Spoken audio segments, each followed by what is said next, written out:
versatility, who love to be aggressive. Now, the thing about Solid Snake is we know he's a playmaker. We know he likes to be proactive, and what we also saw from Infinity was by neutralizing the bot side of the map from G2, it meant that Infinity could just stall out the early game.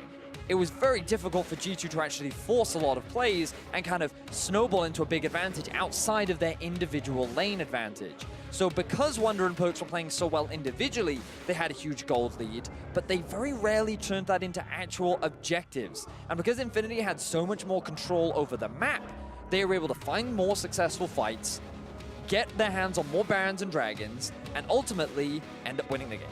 And you look at some of those fights as well, you saw that G2 just didn't really have the tools to start a fight on their terms. They were really praying for those long-range Syndra stuns, and we'll have to see how their draft changes up this time, because I think you're completely right, Vedius. So many of those objectives Infinity gave up, they traded for farm, but 30, 40 farm not worth a lot if you can't hit anybody with it. But they're going to give away the Urgot once again, and I feel like that when we talked about the draft last time around, we were quite curious as to why they decided to prioritize the Aatrox over the Urgot, because Urgot has flexibility. We know that it can be played both mid and top, but Infinity are going to do the same thing. People, so, I mean, I'm not going to, it's a more interesting champion if you're like, I want to have more fun. Aatrox, I think will feel sure, more but dynamic. Like, throughout the playing stage, we saw teams prioritize the Urgot over the Aatrox, but now teams are saying, okay, we want the Aatrox more than we want the Urgot. So this fascinates me.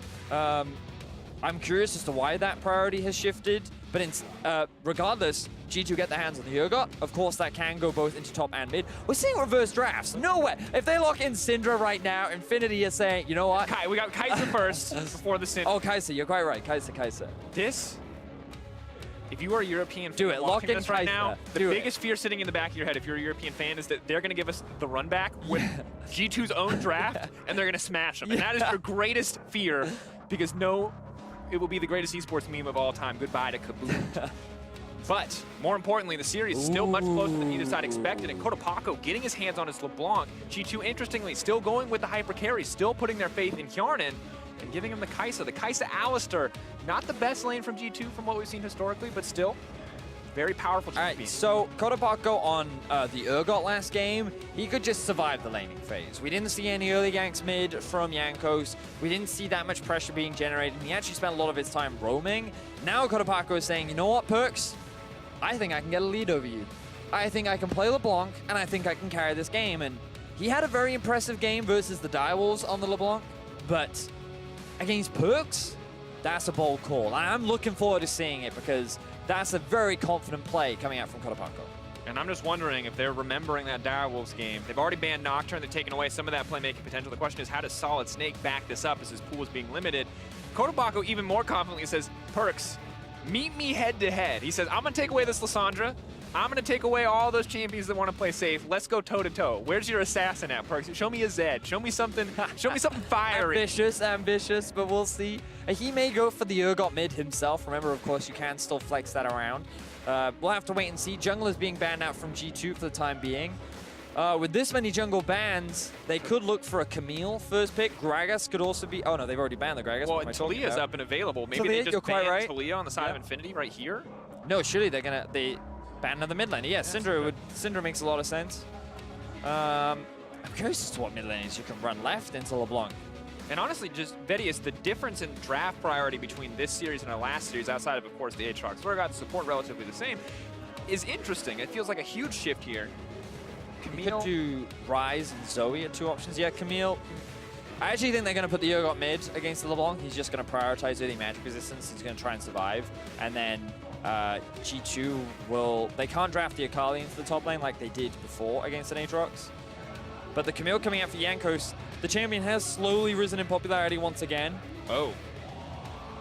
Oh, yes. Oh. The Kog'Maw. Oh, yes, indeed. Now, Kog'Maw did receive a couple of small buffs over, like, 817, 818, 819. I can't remember which patch specifically, but the range to his ulti got buffed. Kind of small, but it kind of reignited the idea of, well, if Kai'Sa's a really strong champion, you know who's a really good answer to Kai'Sa? Kog'Maw. In lane, he is so obnoxious to deal with, and he's one of the few that you could argue that just kind of can match her in terms of the scaling potential. And VODs, I wanted to see what aggressive pick was going to back up this LeBlanc choice in the mid lane. It is the Xin. Solid Snake ready to go toe-to-toe with Jankos yet again. This man has so much confidence on this stage. I love these drafts from Infinity. Game 1, they went much more for the scaling option. Game 2, they're like, all right, you want to play early game? Let's play early game. They've drafted the Aatrox, they've got LeBlanc, Xin Zhao. Now it's Infinity playing around the top side of the map. They could even hard camp bot if they wanted to. Like, you don't have a huge amount of setup, but when you have Xin Zhao and LeBlanc, they're all the setup that you need. All the Kog'Maw needs to bring is the damage. So, man, Infinity really changing things up. They showed late game in game 1, they're showing a little more early game 2. And for G2, they're kind of saying, all right, well, we too have early game, we have a couple lanes that we can play around, but we're much more geared towards the team fight. Pick comp with the Camille and the Malzahar, play a lot around mid at the level 6 mark, but a lot more scaling this time around on their side of the map. And I also like that they're going for champions that can more aggressively initiate some of these plays. You've got the Camille, you've got the Malzahar, point and click, get a fight started. Alistar in there as well. Alistar too, and I think that that proactive draft coming in from G2 will help them a lot, because that was one of the issues, right, is that they could just really never start a team fight on their terms. They had to wait for Infinity to kick things off. This time, things are going to be a little bit different, and is G2 going to be the team put on the back foot here in the early game to play for the later game team fights? Are we just switching roles? I can't wait to see. I don't know. Because, you know, like, whenever Wonder plays this matchup, he wins this matchup. Urgot versus Aatrox has typically gone in his favor. So you're expecting him to have the push up towards the top side of the map.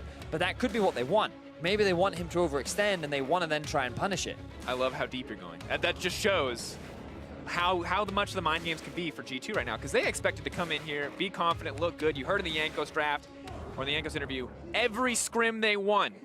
Well, so far, every stage game versus Infinity, they have lost. And as we go into game 2, that has to be heavy on the minds of G2. Infinity 1 up on the blue side. Aatrox versus Urgot, the new classic matchup on the top side of the map. And interestingly enough, Perk's the one with the defensive champion choice. Kotapaku trying the LeBlanc out. Do you remember when he played Malzahar in the Gauntlet, game 5? I do. Do you remember how bad it was? It wasn't very good. I've not really been. I'm not impressed with Perks when he plays control mages. I think he is a playmaker style player. But I remember him too saying in the interview afterwards that he was not impressed with his own Malzahar performance, and he himself said that he definitely knows he can play the champion better. So we'll see how well he does this time around. A bit of back and forth. Double area proc though for Perks makes that nice. Anything different in terms of the runes on either side? Lethal Ever Tempo. since that aftershock, you're like, you're ready now. It's my first check thing, you know. I'm like, can't miss this stuff, you know. So the lethal tempo on the Kog'Maw. We haven't seen Kog'Maw in a while.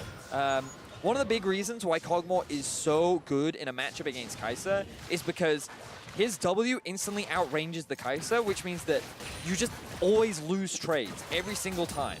And it's really obnoxious for the Kai'Sa to deal with, and you can also very easily proc that lethal tempo, which means that you just kind of spew all this bile. Now it's in early gank mid. Not really a lot of options where to go. Jankos just goes right back to where the clone is, already getting the flash, and Solid Snake a little bit late to the party. Jankos on the map at 2 minutes. We didn't see him for the first 10, I believe, in the previous game. So Jankos there, he flash stunned, expecting Kotapaku to instantly jump back towards the clone, but Kotapaku smartly holds on to it.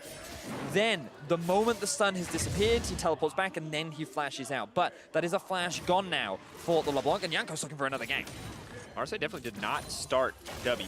So this is going to be a little bit difficult. He's going to get stunned up. Renyu going to do what he can. The flash out to safety. That's the head pulverize. Arce goes down for first blood to Jankos. Damn. Jankos. He's feeling way more aggressive this game. He's like, listen, I wasn't aggressive enough in game 1. Game 2, we need to change that. Now, he's hanging around the bot side. Okay, good read there from Renyu. He's going to say, I know what you're trying to do, and I'm not going to let it happen. But no summoner spells towards the bot side of the map. Jankos, he draws himself first blood. And we look back. So he just gets... Oh, he doesn't get spotted.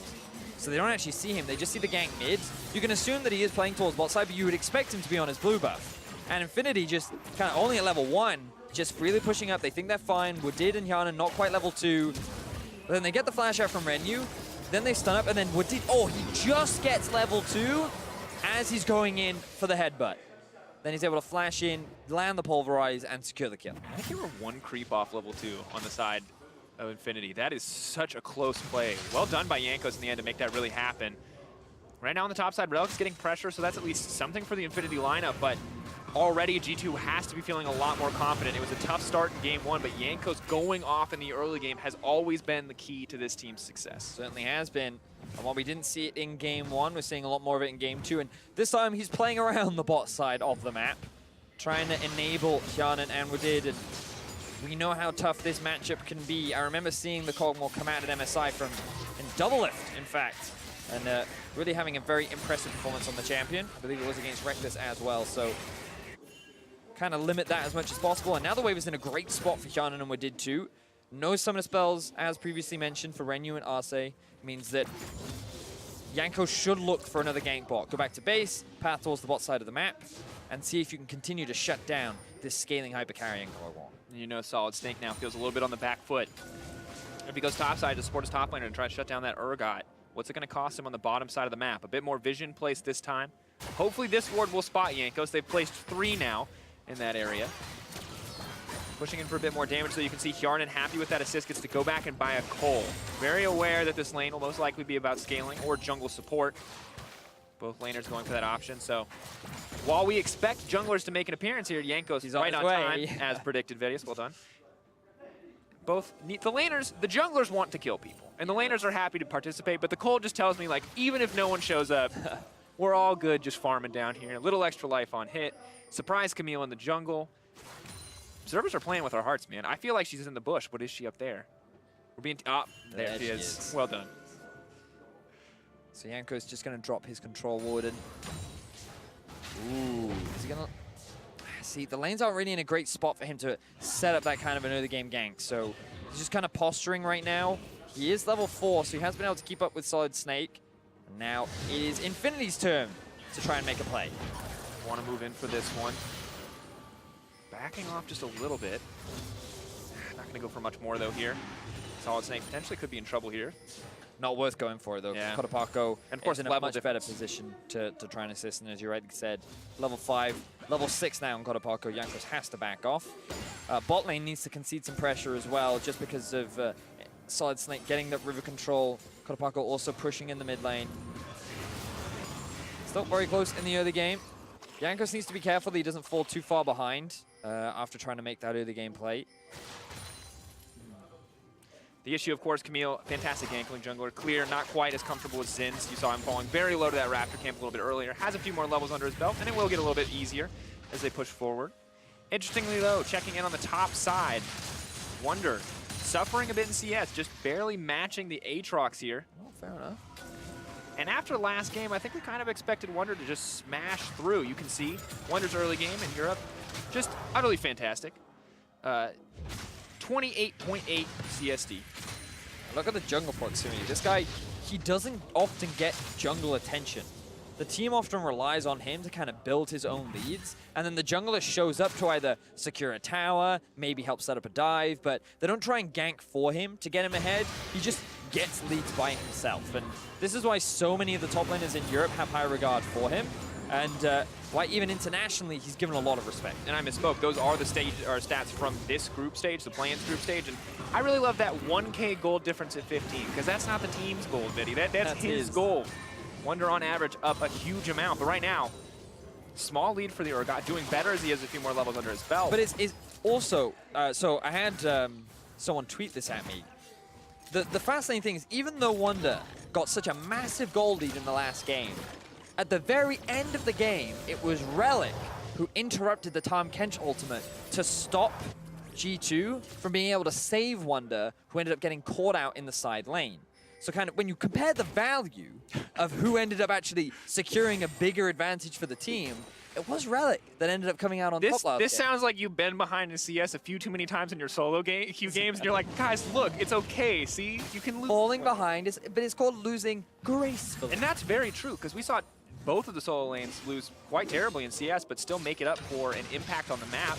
And that's the point that I want to make, because for G2, their leads come from individual talent. They have really good players. But for Infinity, while they can't match G2 maybe individually, the teamwork aspect is what they're trying to take advantage of. And for G2, they've often been criticized for their mid to late game team fighting and coordination and just kind of making mistakes. Whereas Infinity, it is their team fighting that they're praised for and their ability to work together. first item QXZ. Kodapaka wants to keep the pressure up in mid lane. May not do a ton of damage here, but does stop him from getting killed outright by that combo. Jankos was in the area, and now Solid Snake is chasing away the Camille. She's just going to run down to bot lane. That's level 6 for Jankos. Cogmon's going to be in trouble, but Arce's going to try to pull him back to safety. Exhaust goes down. The Cogmon is split out. Tom Kench all but set to fall, but the Zinzao is here maybe to look for a turn and burn. Ulti already burned. Solid Snake. Is he going to commit the flash for it? I can't imagine he'll do it, but play still diffuses. 2 summoners burned now on the side of Infinity, but also getting the Ignite out from Wadid. Yeah, both the flash and heal used for Renyu. He knew that if he didn't, he would have been locked up by Jankos, and that could have been his death sentence. Arce still has his flash, though, which means that he can gobble up his AD carry, flash away, and take him to safety. So, still going to be difficult for G2 to gank this bot lane, but outside of that early gank bot, Infinity doing a good job of mitigating the early pressure from Jankos, and Solid Snake starting to build up a pretty healthy lead in terms of levels and farm. Relic doing well as well on the top side. Or Wonder, rather. Starting to build up CS lead. Solid Snake now going in onto Kjarn and gets a good amount of damage now. Renyu looks for the ball, the flash forward. Now going to knock up with D, trying to throw down a little bit more damage. Bullying him out of lane. And forcing not a whole lot in the end, burning his flash. And now Jankos is here for the replete play. Have to be careful. Solid Snake computes this back, but Jankos just retreating, and both bot lanes are playing so incredibly aggressive, so scrappy when the junglers are there, but it's just not amounting to much. Just a bit of trading back and forth. I like that we're seeing a lot of early game action from both junglers, though. Solid Snake going up against Jankos. Jankos is a very well-known name, even though he doesn't have the most amount of international performances for Europe. This guy has been around for a very long time, and every time you speak to anyone, they always show respect towards Jankos. He's a guy that everyone says he's a really talented jungler, very smart, knows how to be aggressive in the early game, and Solid Snake has been matching him throughout this series so far. In Game 1, he really mitigated Skarner's pressure, and now in Game 2, while Jankos was able to be the greater aggressor during the first couple of levels, Solid Snake is now matching with his aggression of his own. We see this once again. Jankos and Perkz ready to go to the top side to try to threaten Relic, try to shut him down. Of course, the ultimate for Relic means he has a certain degree of safety. Moving in to contest a little bit of vision here. Ward's down, but Wonder's right there. Relic. He thinks it's juicy. We've all been there. You want the 130 gold, I know.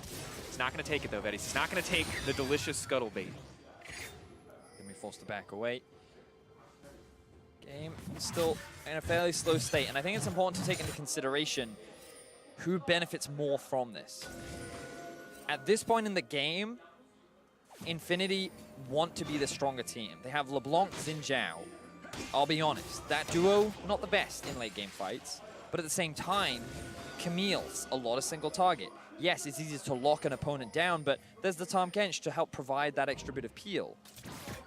And while last game, Infinity, they had a scaling hyper carry and had a solid front line, neither side really has that strong front line this time around. The Alistar, you could argue, is there, but I feel like these fights are going to be a lot more scrappy. And as the game progresses, it's all going to come down to execution again from these AD carries. 3 members of the book, they're trying to burst down Wadid, but he has the ultimate there. Tom Kench buying as much time as he can. Renyu, though, left up and available, trying to get something back. Wadid will drop here. The heal comes out. He's flashing to safety. They are going to get one back. Jankos, though, needs to be careful on the tree, but Perkz is here. Perkz is ready to save the day. That's 1 kill going down. He's pointing, he's clicking, and Kodapaka wants something so badly. Will trade it back, but so many kills going over to G2 in the exchange. Ends up being a 2 for 3 in favor of G2, and the crucial difference was that Hyanon was not focused, whereas Renyu was. And if it wasn't for the arrival of Kodapaka, that fight could have gone much worse for G2. But in the end, they end up finding the kills that they want in this early game, and Infinity fall behind. Perkz now continuing to trade. Wonder on the way. Kodapaka with almost no mana here. Wonder ghosting in. Can offer him with a bit of slow. Silence is there. The Ignite is there. He's running. He's trying to juke him, but there's the target right on him with that Ignite, and Wonder grabs another kill. VODs, this game is completely different from Game 1. And Wonder roams from the top side of the map down to mid, recognizing that Kodapaka had used all his summoner spells to try and get this kill down bot. Now G2, they see what's happening. They know that with the Alistar and Camille, they can go for this play. And the mistake here from Arce is that he gobbles up his jungler, which means that Renyu is left for the wolves. Ooh, but we have to go back because there's more action. I thought Relic wants to keep it going, trying to get out to safety. Already burning the passive, but that's not enough for the side of G2. They want to take him out. Buying a bit of time. Wait, pulling him back out from under the tower. My God, the patience. They are not giving this man a chance. Where's he gonna go? Relic needs to run, needs to make it out. Solid Snake is there, but it's too little too late, and the bot side is dying as well. After a tough loss in game 1, G2 are here to play. And now G2 have kicked things into gear. They find a successful kill up top. Perks roams down towards the bot side of the map, and they find another kill going in their favor.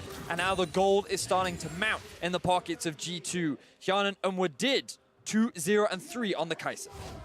And Vedius, in game 1, it was so much about all the objectives Infinity were taking and the individual leads for G2 not amounting to much, not being snowballed anywhere. This game, Infinity tried to go toe-to-toe a little bit with the LeBlanc, with the Xin Zhao. And now we're seeing what's happening when G2 get to play their game. Jankos with the early impact, immediately snowballing, taking the entire map by storm. So now we get to see, how the bot lane fight kicked off. And bit of a mistake there from Renyu and Arce. They just wanted to get a bit of vision, but they had no control over mid. LeBlanc is back in base, which meant the Perks could roam down into the river.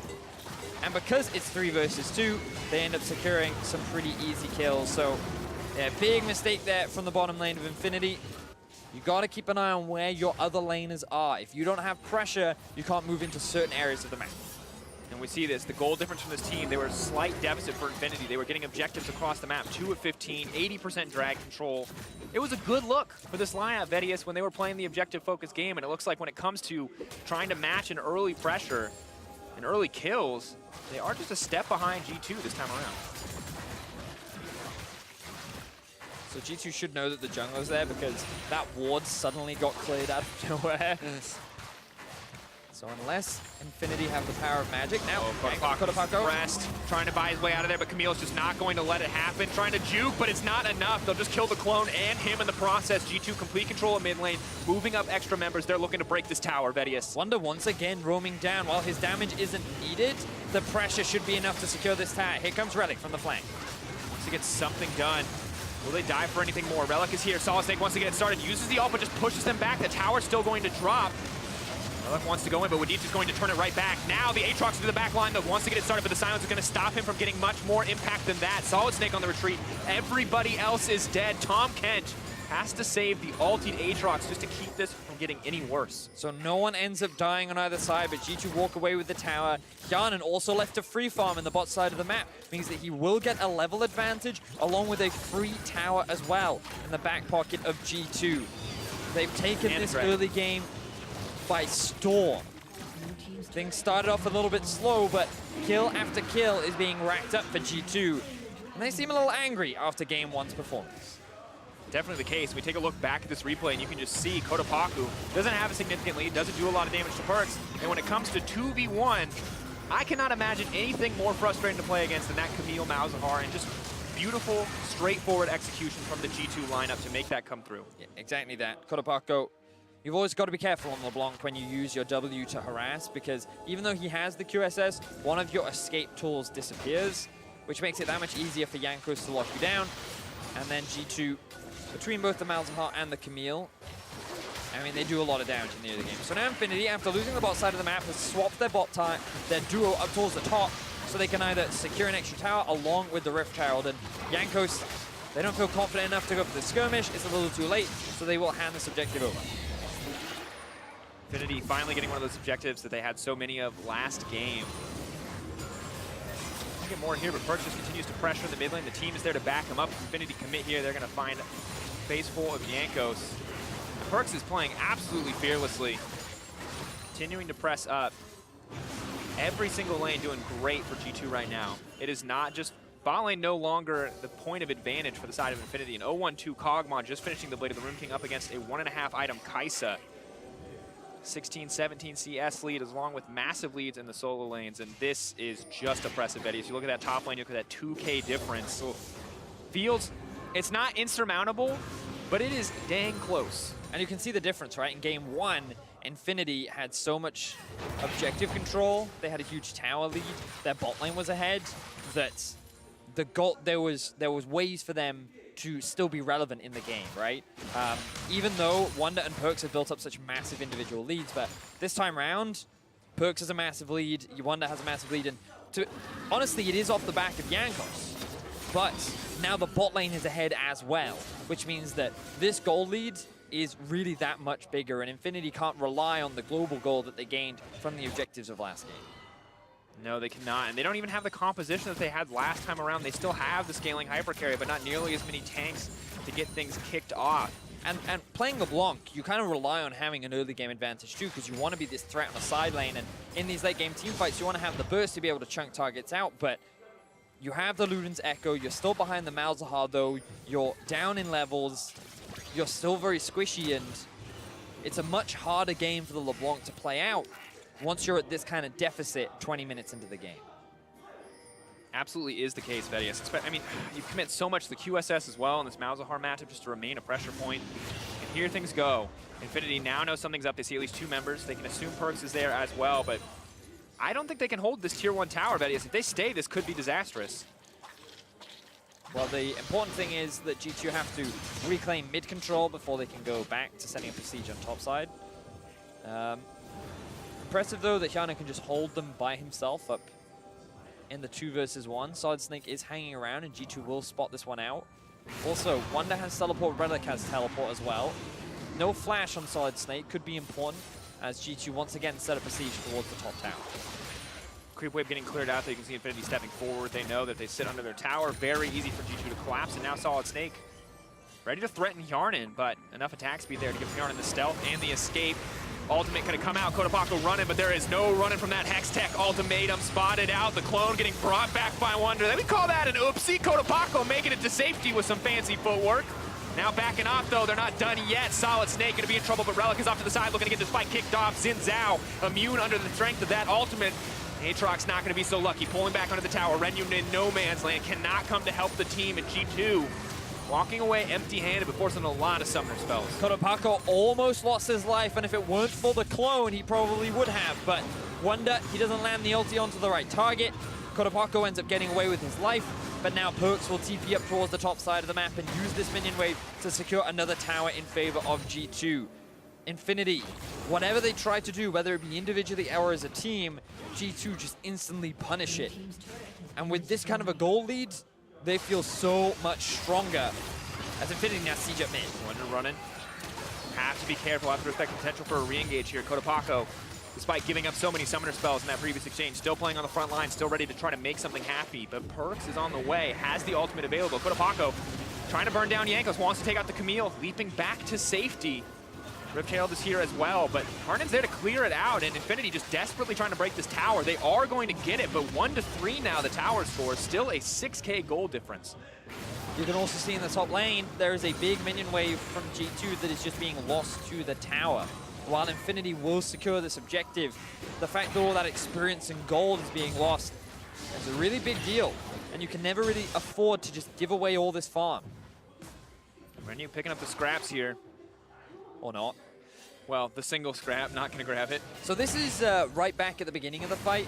Again, Kodapako just trying to get a bit of damage down onto Perks, and that is when he gets punished, because Jankos throws the ulti down, locks him inside the pit, and then he takes a back step with the passive clone, and then Perks isn't quite able to land the stun either, and Jankos flashes in to try and secure that final kill, but not quite enough. And then when Relic joins the fight, you think, oh, this could be pretty good for Infinity, but again, Renyu isn't quite here yet, and Solid Snake isn't involved, so well, this actually is a 2 versus 5, in which Relic is forced to disengage. But again, his ulti is what helps keep him alive and get him out of that situation. So G2 don't find any kills, they do lose their mid tower, they trade it for a top tower, and are at this point in the game where G2 have full Drake control, have push in both mid and bot, and will start setting up vision around the back.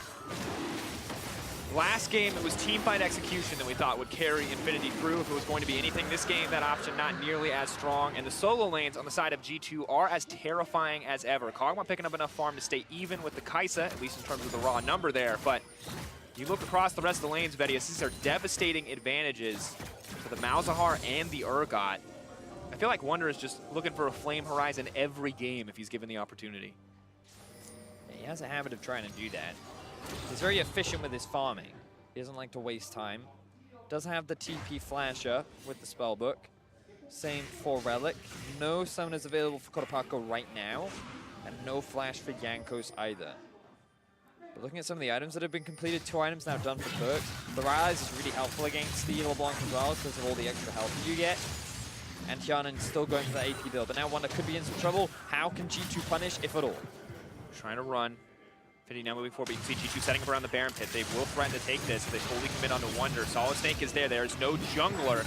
We're all eyes on Wonder, but the Baron is just as important at this stage of the game. Wonder now running for his life. He doesn't really have any other options out. Wants to pull him back. He's going to get the fear off. Can Wonder actually outplay this? He's already 2v1. He's already survived. He's already bought enough time for his team to take the Baron. Infinity have to contest now or they're going to lose everything. Baron dropping for G2. Wonder is still alive. He's still looking for the outplay. He's going to break the passive as well on the retreat. Oh my God! Wonder finds himself the 2 versus 1 on the Urgot. And this is why he's considered one of the best top laners in Europe. VODs, I am lost for words. Fantastic from Wonder. The rest of G2 now gets to have a heyday with the map. They have a man advantage. They have the Baron. They are uncontested, and Wonder is here again. He just says, throw a few more at me. Send 3, send 4. My team's going to keep carrying this one through, and Wonder, beautiful performance thus far. Now the engage comes in as well. This could just be the final fight. Solid Snake determined to get something back. Malzahar throwing a silencer to the back line. Kotopaco so incredibly low. Renu free hitting on the back line, but he just doesn't have enough damage at this stage. Camille coming out. The ulti going to be used on a clone, though not what they needed. But Hjarnan's pushing up the mid lane. G2 are breaking the base uncontested. G2, they have all 5 members alive. Relic has now respawned and is ready to group up with his team, but G2, they'll take the tower. Going for the inhib, could be a little greedy. Could potentially get the second inhib. Solid Snake, the one who's too greedy, though. The killing spree from Perks. Yankos gets the fight started again. Harden going in. He's got that lust for blood. He's ready. Too long as he sat passive on the bottom side of the map. He's ready to get the fight started. Wonder throwing out the ultimate. The Cogmine spit out. Not going to happen, but here it is. G2 bringing it back in game 2. They're going to take out the opposition. They're going to crush them at every single turn. And in game 2, the story of G2 is dominance. G2 looking a lot more convincing this time around. A lot of it off the back of Yankos' early game playmaking. Solid Snake tried to match some of that skirmishing power, but was often outmatched. And the important difference was that this time, the bot lane of Infinity did not get ahead. Hjarnan and Wadid were in a comfortable spot. And that is when you get to see the solo laners really come into their own. The leads that they're able to build up with the support that they have from their jungler was just so impactful this time around. Never give Wonder Aatrox again. That's what I heard. Aatrox or Urgot? Or Urgot, that one. This is why I wondered why they first picked the Aatrox in game 1. Because, like, this guy on Urgot is, like... You saw. We all saw. It was a 2v1. We'll probably see it again because we've got our analysts ready to tell you more about how G2 tied the series. Take it away, guys. Well, thank you very much, and I think we can all agree about Urgot and Wonder, but more than that, I think G2 really put it in their heads that going even against Infinity and then taking those team fights later or in the mid-game is not what they want to do. In fact, they want to snowball the game from the start, which made this a completely different game. Yeah, and they had a much better comp to play against snowballing because on the side of Infinity, they did not stick to their game plan about what worked at all. Yeah, they took losing matchups that we weren't happy about, but at the very end of the day, they had a number of tanks with insane engage options that forced Wadid to play out of his mind on Tahm Kench. Not at all the case here. Yeah, and you got to look at the windows that you have to play around when you have champions that are so good at going forward, like Gragas and Alistar. Now, you mirror those windows, and the ability to outplay with the likes of the Tahm Kench is there, but it is so much harder to get it done in high-pressure situations, and they continue to fumble it. And maybe European fans breathed a sigh of relief when they saw that Yankos could do it on something else. Then Olaf, and he's also our MasterCard player of the game, Yankos on the Camille this time around, found the early game windows necessary to get G2 going. Right, it's a bit of a combo sandwich here where he has been playing much better this game and was able to get the mid lane flash, run bot lane instantly, start snowballing this Kog'Maw who has no defensive abilities against a very heavy engage and dive comp out of the side of G2, and they were able to exploit that early and often. And that's really what allowed them to snowball. Plus, like we said, no tanks, no control mage, no nothing, just a bunch of assassins, basically. Just no real ability to go forward. You could see right there that Xin Zhao used to the disengage, Tahm Kench used for disengage, not really going to get it done. Once again, on the top lane, Poppy are much more forgiving champion than Aatrox. at this stage. If you're even on Aatrox, you're really not going to be able to get your job done. And Jankos visited every single lane in this map and gave it an advantage. Yeah, he looks more like the Jankos we always talk about when we talk about the First Blood King and the guy that's very proactive early on. So I did have still that lingering feeling since in game 1 it also turned around, that we know the prowess of Infinity, that it would turn, but it did seem more and more like this was G2's game to win. And they had a lot more control. I actually think a lot of that has to do with the Malzahar pick in the mid lane, actually. I didn't love the pick in the champion select, but when you slow the game down to that tempo, Malzahar gives you an element of being able to create space in a team fight through the big fields of control that he has with the silence. And I think that that is kind of one of those sleeper picks where if you can get it through the early game into the mid game and he wasn't being pressured all that much, can work out massively for you. And then when it came to this outplay we're going to look at in just a second, Wunder 2v1 in bot. We said it already, he's great on Urgot, but not very often you get the highlight reel. And you guys said, well, you know, actually maybe Aatrox should have been able to kill it. And hang on a second, hang on a second. Did he not watch my segment? What happened? You gotta ult early for the damage. Look, you would have killed this guy if you had 35% bonus AP or whatever it's at this point. AD, excuse me. He would have died a long time ago, as instead your jungler dies. He was trying to greed out his ultimate for the potential Baron Force on the top side, but when you're behind, you can't be that greedy with your cooldown. And still in combat, so he didn't get the bonus movement speed. And then segment number 1 was brilliant. And then great job by Wunder waiting out the 12 seconds to be able to get the second kill. Wunder knows what's going on. He does, and you know, you could argue that is because he plays it to a better level, that he knows how to fight against it. Could be the case. In any case, it was huge because it netted G2 the Baron and in end effect also the game, and it just went incredibly, incredibly fast. So if you're Infinity, you now have 2 things to work with. Would you tell them, okay, try and slow Jankos down again in game 3 because that is what worked for you in game 1, or where did they go? I think that the big thing for me here is that both blue side teams had the opportunity to pick Urgot and both red side teams took it, and it was very impactful throughout the stages of the game. So I think the biggest thing for me here is that Urgot is once again showing it is the better of the 2 power picks, has more flexibility to go mid lane.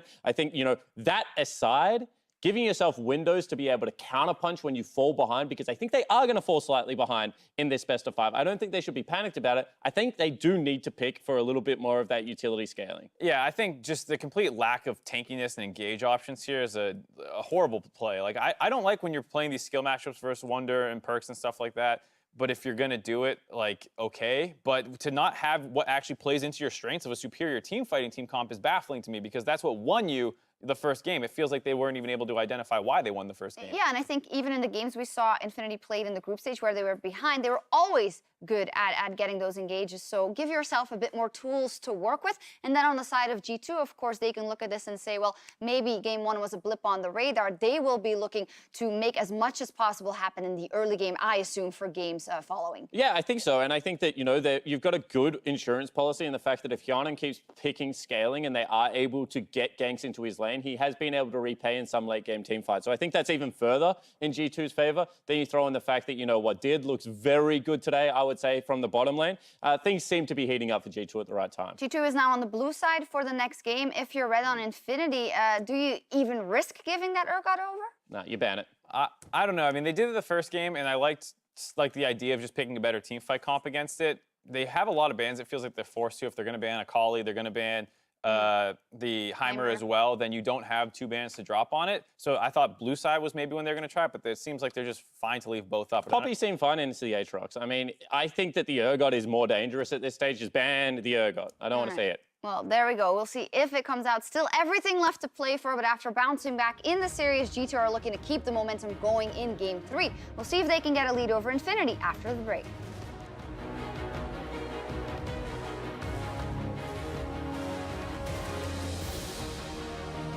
I think it's time to take off my shoes, guys, for the 100% win ratio buff. So this is going to be a little bit difficult. Get stunned up. Renyu going to do what he can. The flash out safety. That's the head of polarized. Arce goes down for first blood to Jankos. Are going to get one back. Jankos, though, needs to be careful on the tree, but Perkz is here. Perkz is ready to save the day. That's 1 kill going down. He's pointing, he's clicking. Kotopaku wants something so badly. Wunder is still alive. He's still looking for the outplay. He's going to break the passive as well on the retreat. Oh my God! Potentially get the second in him. Solid take. The one who's too greedy, though. The killing spree from Perkz. Jankos gets the fight started getting hard and going in. He's got that lust for blood. He's ready.